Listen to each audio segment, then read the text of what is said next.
The Wellington North Cultural Roundtable presents a cultural moment, the murder at the station. July 12th was one of the most anticipated days of the year across Wellington County.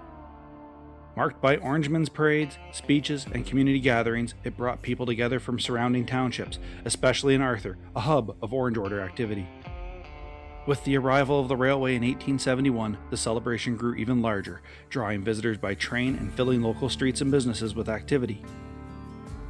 These were spirited events, part celebration, part social occasion. By the 1870s, the day often unfolded with parades winding through the village, punctuated by stops and speeches and accompanied by no small amount of drinking. But on July 12, 1872, the day took a tragic turn. As evening approached, a group of Orangemen, described as a little worse for wear after a day of celebrations, traveled by wagon past the Arthur railway station. At the same time, an evening train from Orangeville had arrived, and a small crowd gathered on the platform. Amid the noise and movement, an argument broke out involving William Ludlow, one of the celebrants. The confrontation appears to have begun earlier, when Ludlow was accidentally struck by a piece of firewood tossed by railway workers as they refueled the locomotive. What followed was a heated exchange of words that escalated as the evening wore on. Then, as the train began to pull away, 3 gunshots rang out.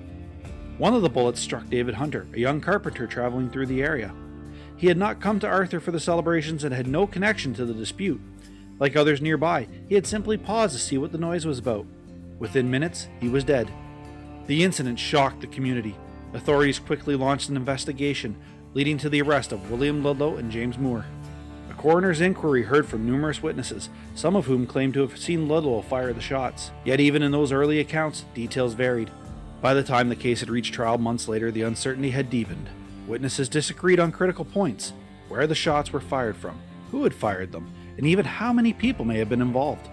Testimony suggested multiple possibilities: that Ludlow was responsible, that Moore had fired the weapon, or even that another individual was involved entirely. In the end, the jury found William Ludlow not guilty after a brief deliberation. Charges against James Moore were later dropped. No weapon was definitively linked to either man, and no clear motive was established. The case closed without resolution. More than 150 years later, the question remained unanswered.